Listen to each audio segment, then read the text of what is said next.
어려운 경제 상황에서도요, 이렇게 자신들만의 경쟁력을 앞세워 매출 1조의 목표를 달성한 기업들이 적지 않은데요. 그 뒤에는 과연 어떤 노력들이 있었을까요? 최근 초고속 성장을 거듭해서 매출 1조 원 달성의 고지를 바로 눈앞에 둔 기업들을 통해서 그 답을 찾아보도록 하겠습니다. 매출 1조 기업의 성장 동력, 다음 인물을 통해서 함께 알아보시죠.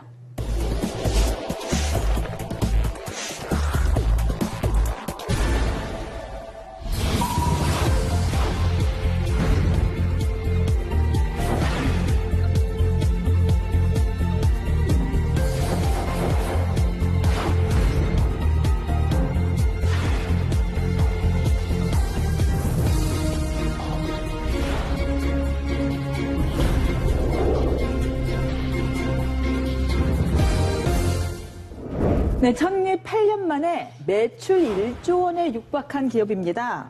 조금 이 생소한 이름일 수 있는데 바로 애터미. 애터미의 박한길 회장이 첫 손에 꼽혔는데요. 어떤 기업인지 좀 모르는 사람이 많을 것 같습니다. 아메이는 많이 들어보셨죠? 그렇죠. 국내 1위 다단계 업체. 애터미는 그 뒤를 맹추격하고 있는 국내 2위 다단계 업체입니다. 2위예요. 상당히 큰 업체라고 네. 볼 수 있는데 네. 20년 가까이 월급쟁이 생활을 하던 박한길 회장이 우연히 호주에 출장을 갔었다고 합니다. 거기 가서 이제 다단계, 즉 네트워크 마케팅이라고 이제 많이 부르죠. 그 마케팅에 대해서 접하게 되고 알게 되면서 이제 관심을 가졌다고 하고요. 한국원자력연구원, 여기에서 건강식품을 개발하게 되는데 이걸 전담해서 판매하는 유통회사를 만들게 된 게 바로 애텀이라고 하는 회사예요. 네. 그래서 이 원자력연구원에서 시작을 해서 원자를 뜻하는 아톰에다가 아름다울 미자. 그래서 그걸 붙여가지고 애텀이라고 하는 이제 특이한 형태의 어떤 이름을 줬어요. 이 애터미가요, 처음에 이제 말씀하신 것처럼 건강기능식품을 유통시키는 유통대행업으로 출발했는데, 다이어트 보조제, 건강기능식품, 화장품 이런 게 대부분 이제 다단계 회사들이 하는 제품군이잖아요. 거기 외에 심지어는 이제 김치, 고등어, 멸치, 만두, 국물용 다시마 팩, 이런 것들까지 같이 판매해서 다양한 제품군이 있답니다. 그러다 보니까 2009년 8월에 이제 처음으로 다단계 판매업으로 등록했을 때 그때 매출이 250억 원 매출이었는데 그 다음에 1년 만에 847억 원. 굉장히 빨리 성장하고 있죠.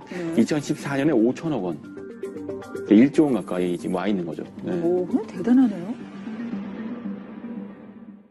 물론 우리가 이제 방문 판매 등의 법률에 따라서 양성화되긴 했지만 네. 아직까지도 다단계 기업이다라고 하면은 뭔가 이렇게 조금 삐딱한 시선이 존재가 하거든요. 피해자들도 자꾸 떠오르게 되고요. 조이팔 사건 때문에 아마 더 그런. 그게 가장 대표적이죠. 당군 이래 네. 최대 사기 사건이다 이런 표현까지 하기 때문에 다단계에 대해서 좀 우리가 색안경을 끼고 바라볼 수밖에 없는 게 현실입니다. 그건 인정할 수밖에 없고요. 그런 이제 조이팔 사건을 계기로 해서 영화도 만들어졌잖아요. 이병헌 씨가 출연한 영화 마스터라고 하는. 이병헌 씨가 연기를 너무 잘해가지고 너무 사기꾼처럼 잘하거든요. 이런 싱크로율이 굉장히 높죠. 네. 그게 조 단위가 됐을 때는 뭐라고 그럴 것 같아요? 그렇지만 이제 우리나라 국내 다단계라고 하는 그러니까 네트워크 마케팅은 굉장히 급속도로 커지고 있는 건 분명해요. 2015년에 그 합법적인 다단계 업체 매출이 한 5조 원 규모를 돌파를 했다고 하니까요. 국민 한 6명에서 7명 중에 1명은 다단계 판매업에 종사하고 있다. 이렇게 해도 과언이 아니에요. 국가 경제의 한 축을 담당하고 있기는 한 거네요. 네, 그렇죠. 네. 불법 다단계하고 사실은 분리해서 우리가 좀 생각을 할 필요가 있어요. 네. 그러니까 오히려 합법적인 다단계 업체가 불법 다단계로 인해서 너무 인식이 나빠지면서 피해를 보고 있다고 해도 과언이 아니죠. 보통은 유통 과정이 복잡하죠. 제조하면 도매상 거쳐서 소매상 거친 다음 소비자까지 오고 유통 과정에서 유통 마진이 붙고 그래서 최종 소비자한테는 제조사보다는 이제 마진율이 많게는 50%, 80%까지 붙게 되죠. 그 과정이 유통에서 나타나게 되는데 그 대신에 이제 네트워크 마케팅은 제조사가 직접 소비자한테 물건을 판매하도록 이제 유도하는 거죠. 소비자가 주변 사람들한테 자기가 쓰는 제품들을 판매하고 그러니까 소비자이자 판매자가 되는 거예요. 그래서 이제 확산성이 굉장히 큰데 유통 과정이 짧아지게 되는 대신에 뭐 이 영화 보니까 재밌더라 또는 뭐 이 보험 상품 좋더라 뭐 이런 얘기들을 하면서 우리가 그런 가입을 하거나 영화를 보거나 제품상 경험들이 있으시다면 금방 이해하실 수 있을 겁니다. 이로 인해서 좋지도 않은 물건을 강매하고 뭐 이런 부작용이 생겨서 그동안 불법과 합법이 조금 경계가 모호했던 거잖아요. 기존의 불법 다단계 같은 경우에는 이 초기 자본 명목으로 한 100만 원에서 500만 원, 그거보다 훨씬 더 큰 금액을 물건을 일괄적으로 구매를 하도록 했어요. 거의 강매에 가까운 거죠. 이른바 가입비 명목으로. 가입비 명목으로 강매를 하다시피 했는데 애터미는 가입비가 없다고 합니다. 그냥 사이트 들어가서 그 회원 가입이 되는 거예요. 가입비가 없으니까 누가 추천을 해줬느냐, 추천인을 같이 등록하면 된다고 합니다. 그리고 인터넷이나 상가를 임대하거나 이 온라인을 통해서 애터미 제품을 재판매하는 것도 금지를 하고 있다고 하는데요. 만약에 이게 가능해지면 한 사람이 대량으로 물건을 구매한 뒤에 그거를 또 유통 마진을 붙여서 다른 데 판매를 할 수가 있잖아요. 그런 것을 원천 차단하고 있다고 합니다. 그런 면에서 또 좀 다른 데하고는 좀 구분이 되는 면모인 것 같아요. 네. 저는 애터미에 대해서 들으면서도 굉장히 흥미롭다는 생각이 드는 건 다단계 비즈니스, 네트워크 효과를 극대화시키려면 인센티브가 반드시 필요하거든요. 그러니까 지금 가입비가 있어야 하는 이유는 그래야지 다른 사람 가입비도 받아서 규모가 빨리 커질 수 있기 때문이고 나 말고 다른 사람들을 끌어들일 수 있게 되는 거죠. 말하자면 이제 이른바 기존 다단계 비즈니스하고 조금 차별되는 요소가 분명히 있는데 이런 방법으로 어떻게 소비자를 확보할 수가 있죠? 그 흥미롭다는 생각이 네, 들어요. 그게 이제 흥미로운 지점인데요. 그러니까 바로 제품이 좋아야 한다. 이걸 내세운다는 거예요. 그게 없는 이상은 그냥 저렴한 가격에 좋은 제품을 쓰는 사람들. 그게 이제 입소문이나 유대감이나 이런 것들로 그런 것들을 해소하는 거죠. 그러니까 이게 내수 시장, 우리가 이제 내수 1조 매출 클럽을 다루고 있는데 핵심은 수요가 제한적이기 때문인 거예요. 그래서 우리가 수요를 찾는 방법은 해외 비즈니스로 나가서 글로벌 시장을 개척하는 방법이 있죠. 하지만 또 하나는 무한히 창출되는 어떤 시장을 타겟팅하는 방법도 있어요. 근데 그 문제는 그 시장이 굉장히 레드오션인 경우가 많거든요. 근데 여기서 이제 이 애터미의 경우 방식은요. 그런 식의 그 레드오션 안에서 이걸 쓰면 나도 좋고 주변 사람도 좋으니까 자꾸 점점 애터미 제품을 주변 사람들한테 권하게 되는 방식으로 그 시장을 잠식해가는 방식을 쓴 것 같습니다. 결국에는 생필품 시장은 워낙에 레드오션이기 때문에 아주 질이 좋거나 아니면 뭐 질도 어느 가격이 정도 아주 싸거나. 비슷해요. 네. 아주 싸거나인데 보니까요 이 애터미 제품들이 실제로 아주 싸더라고요. 이 뭐 칫솔 하나가 990원이라고요. 네. 그래서 바로 지금 애터미식 방식이 저성장 시대, 제로 성장 시대에 맞는 거예요. 저성장 시대에 접어들면 호주머니에 돈이 없잖아요. 굉장히 정보력은 많아졌고 인터넷에 들어가서 찾아보기도 하고 그런데 제품 가격은 싸야 하잖아요. 지금 거기에 딱 맞는 거예요, 사실은. 그러니까 제품 퀄리티는 좋지만 제품 가격은 싼 이런 시장을 타겟팅으로 삼고 있는 거예요. 애터미의 경우에는 회원 수가 350만 명쯤 된답니다. 근데 그 안에서 이제 판매 수당을 받기 위해서 물건을 파는 회원 수가 극히 낮아요. 8% 정도 된다고 하고요. 나머지 91%죠. 92%. 실사용자들. 네, 실소비자에 가깝다고 합니다.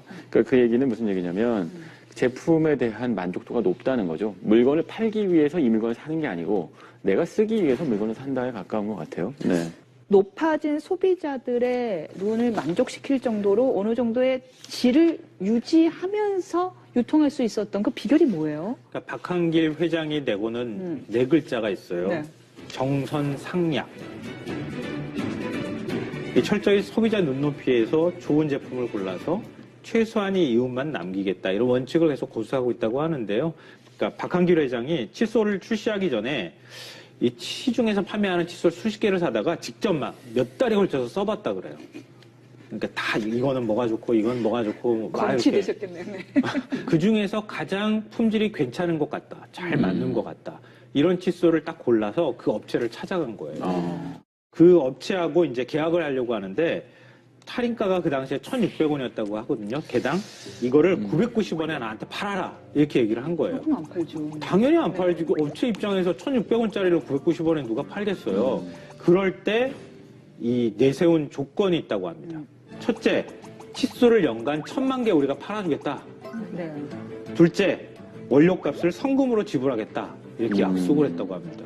그러니까 업체 입장에서는 해볼 만한 일인 것 같다 이렇게 해서 이제 납품을 하기 시작했던 거죠. 유통에 대한 웬만한 자신감이 있지 않고서야 그렇게 뭐 성금으로 지급하고 이렇게 대량을 주문할 수는 없을 것 같은데요. 근데 한편으로는 지금 말씀하신 것처럼 싼 값에 많은 걸 주문하는 방식이 뭐랄까요? 홈쇼핑 채널이랑 유통 방식이 좀 비슷해 보입니다. 제조업체들이 가장 고민하는 것은 유통을 어떻게 시킬까죠. 유통이 제일 무서워요. 네, 그것 때문에 유통하려고 뭐 대형 유통마트에 들어가서 그 좋은 자리 차지하려고 비싼 값을 내는 거 아니겠습니까? 네. 근데 사실은 대형 유통마트에 입점하고 그 유통되는 비용도 상당해서 소비자한테 전가되는 부분이 있는데 애터미를 이용하면 네. 그 비용이 절감되는 거죠. 그 덕분에 제품값도 싸지게 되는 거고, 그러니까 유통망을 이용할 만한 가치가 있다고 보는 거예요. 아까 이제 칫솔 저도 990원짜리가 1000만 개라는 얘기는 좀 놀라운데 대규모 대량 판매 유통망을 확보한 덕분에 애터미하고 계약을 맺으면 그 제조업체가 상당히 큰 대박이 나는 경우들이 많다고 합니다. 예를 들면 그 칫솔 업체죠. 디오텍 코리아의 경우에는 그 납품 전 2009년에는요 매출이 5억 4천만 원 정도였대요. 2014년에 99억 원이랍니다. 엄청난 성장을 했죠. 이런 사례들이 꽤 있다고 하는데요. 이런 거 보면 유통망으로서 애터미의 파워가 좀 입증되는 부분이 있는 것 같네요. 네. 국내 1호 연구소 기업으로 등록된 콜마 B&H라고 하는 기업이 있는데요.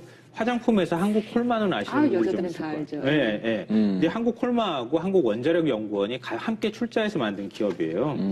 건강기능식품하고 고순도 화장품을 만들어서 애터미에 납품을 이 기업이 했어요. 근데 2016년, 그러니까 작년 기준으로 해서 시가총액이 9,700억 원대가 됐다고 합니다. 아, 상장 기업이에요? 그래요?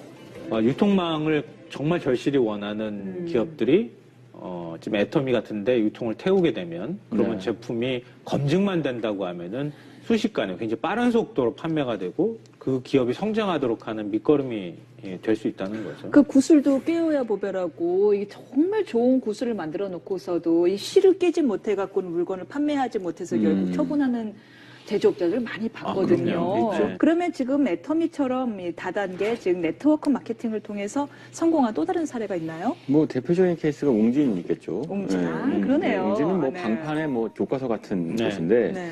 97년 외환위기 때 매출이 급감했을 때 그때도 방문 판매 덕분에 이 위기를 극복했어요. 웅진을 구하는 건 늘 방문 판매인데 또 하나는 이제 전형적으로 아모레퍼시픽이 옛날 있죠. 태평양 시절에 네, 맞습니다. 역시나 이제 방판 사업 덕분에 유통 혁명을 일으켰고 지금도 역시 2014년 기준으로 방문 판매원이 한 3만 5천 명 정도 있다고 하네요. 다단계 하면은 조금 뭐 약간 꺼림직하게 느꼈던 사람들도 아모레퍼시픽이나 웅진 이야기를 듣고서는 그렇죠. 다단계라고 해서 꼭 그렇게 뭐 이렇게 삐딱한 시선으로 볼 건 아니겠다라는 생각이 들 것 같아요. 이미 우리 일상생활에 네. 많이 다단계 판매 방식이 적용되고 네. 있다는 거예요.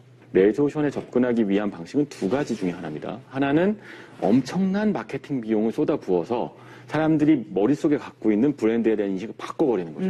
이른바 이제 그 공중전이죠. 융단 폭격을 해서 시장 판도 바꾸는 방법이 있고 아니면 이렇게 다단계, 이건 제가 느낀 게릴라전 같은데 무슨 얘기냐면 그 시장 틈새로 들어가서 사람 면대면으로 이거 내가 써봤더니 너무 좋더라 라고 이야기해서 하나씩 바꿔나가는 방식인 거예요. 진짜 게릴라전이네요. 애터미의 경우에는 사실은 후자, 게릴라전을 벌이는 기업이고 그거에서 성공한 사례인 것 같네요. 물론 요즘은요, 온라인 판매, 온라인 방판, SNS 방판, 이런 식으로 면대면의 페이스투페이스 접속이 없는 형태의 방판도 늘어나고 있죠. 온라인 시대가 온 바람에 오히려 다단계 유통이 좀 더 양성화되는 데 도움이 되지 않았을까 싶습니다. 지금은 질이 담보가 되지 않는 이상 말만으로는 더 이상 소비가 퍼지지가 않으니까요. 온라인으로 다 뒤져보니까. 네. 그러니까 오히려 다단계 업체들이 실력으로 승부할 수밖에 없는 이런 시대가 오고 또 양성화에 일조한 게 아닌가 싶습니다. 사실 매출을 1억 원에서 2억 원으로 늘리는 거는 뭐 쉽다면 쉽겠죠. 그렇지만 매출 1조 원 기업을요 2배로 성장시키는 거 정말 어려운 일인 것 같습니다.